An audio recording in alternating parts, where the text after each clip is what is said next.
Yeah, we're just going on. Part 17, Saigyo Poems. 110 Love Poems. We're part 17 on page 179.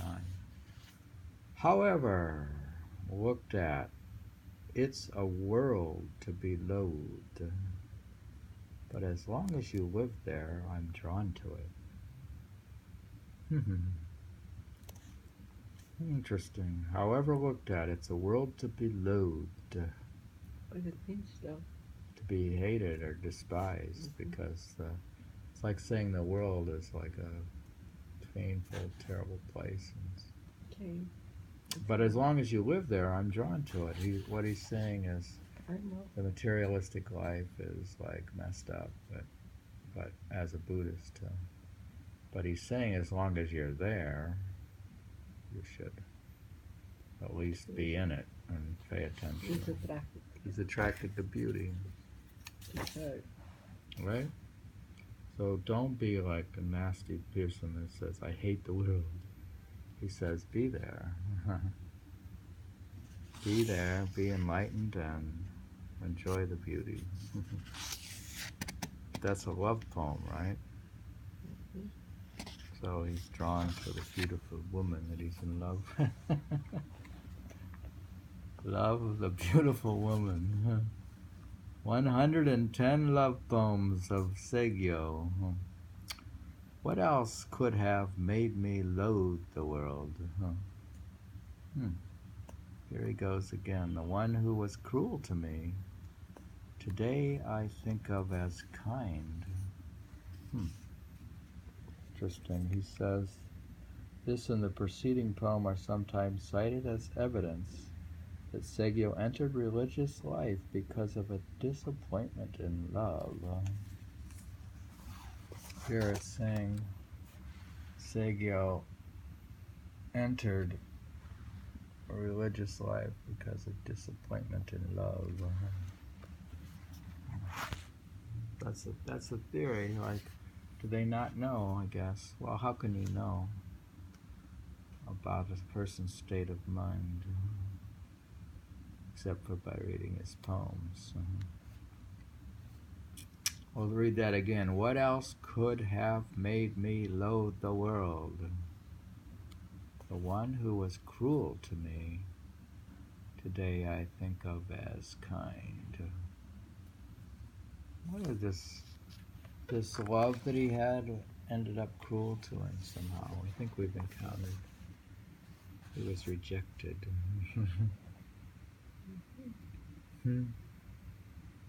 Okay. All right, we may have finished some love poems and we come to comment here. I made a journey to Sanuki. Why do you think he says today he thinks he's kind? She's kind? Mm-hmm. Well, kind to, he wouldn't have turned to the religious life and wouldn't have his solitude and his enlightenment and all his things So and he's beauty.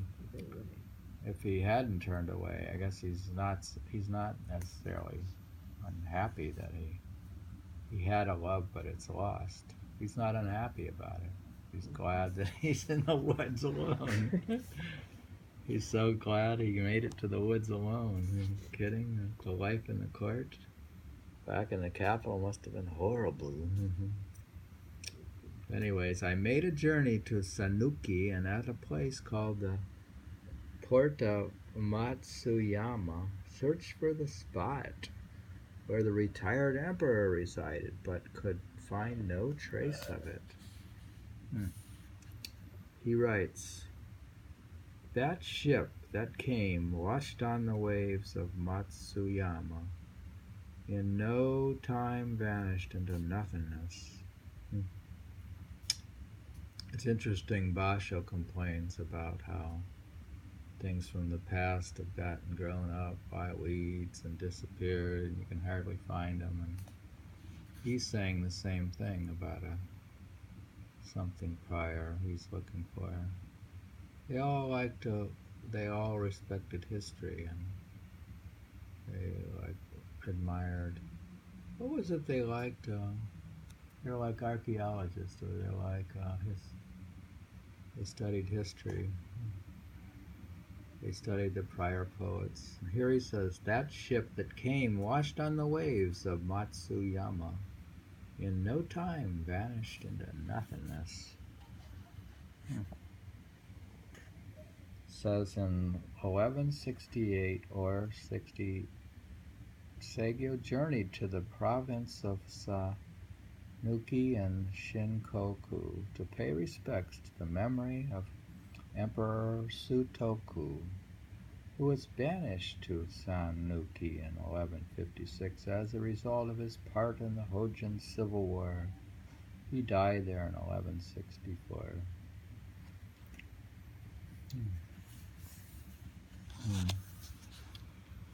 Okay.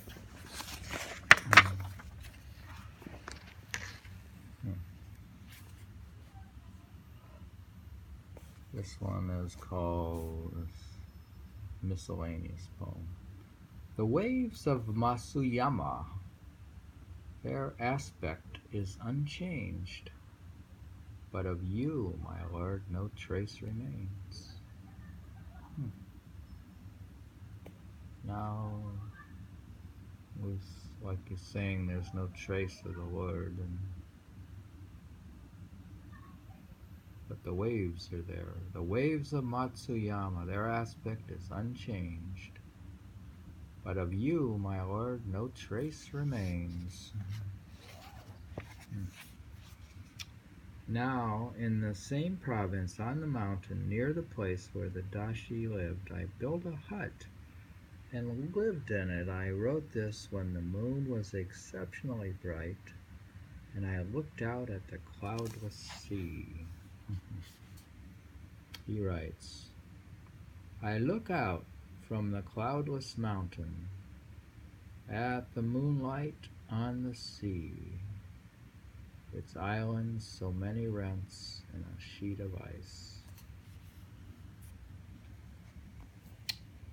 Then he says, written on Saigyo's journey to Sanuki, he was staying at Zenju Temple, located at the birthplace of Kobo Taishikoku and founder of the Shogun sect of Buddhism in Japan.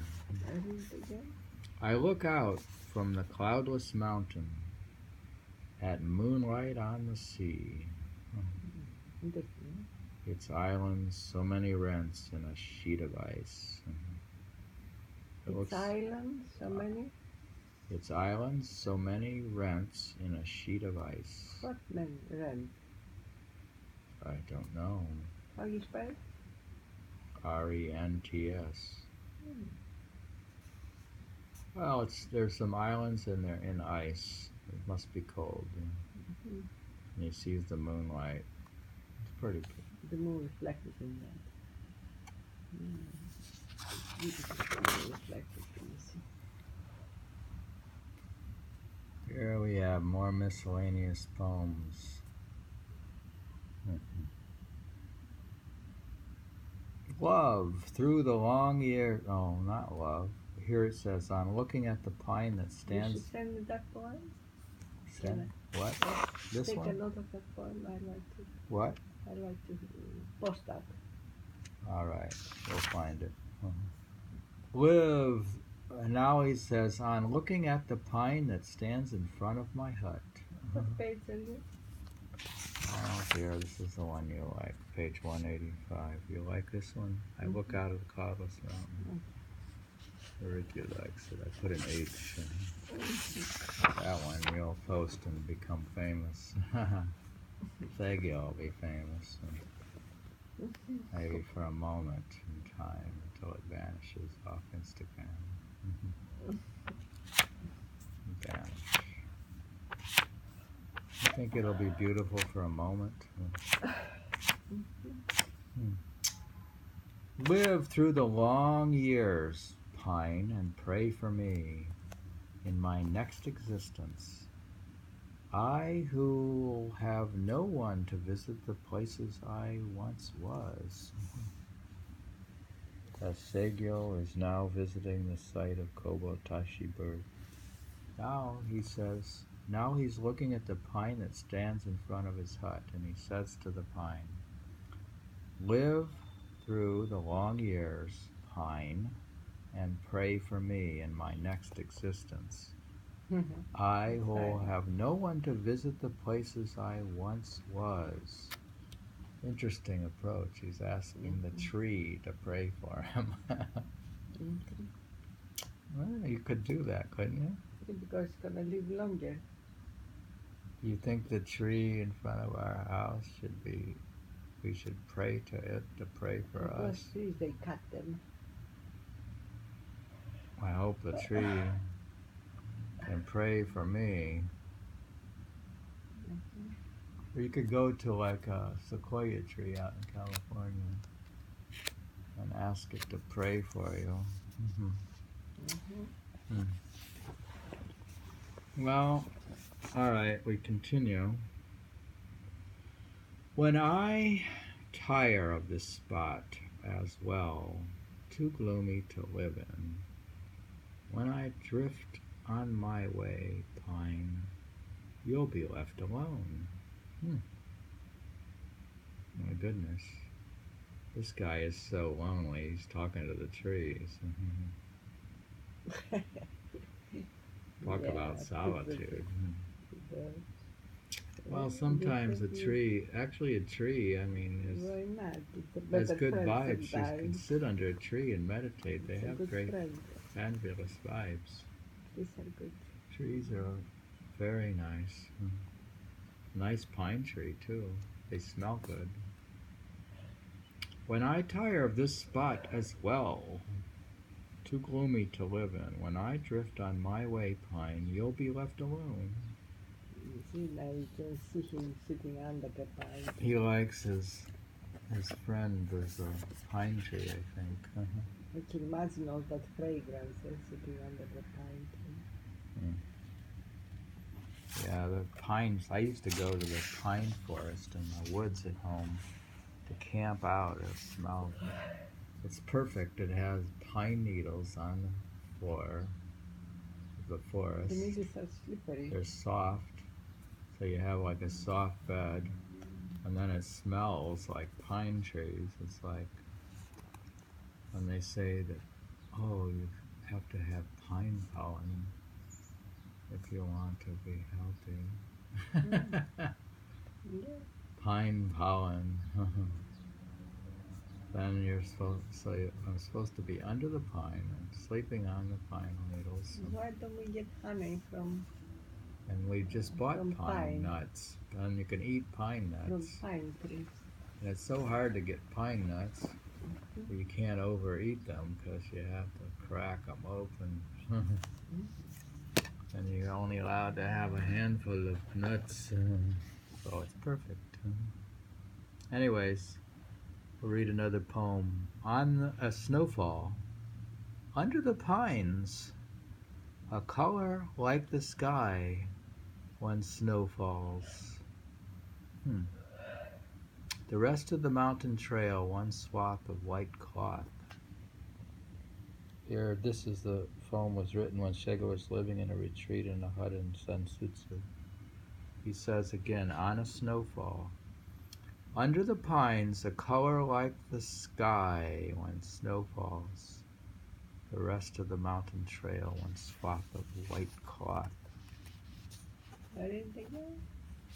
Under the pines, a color like the sky when snow falls. The rest of the mountain trail, one swath of white cloth. We're reading from Saigyo's Poems of a Mountain Home. And, let's see.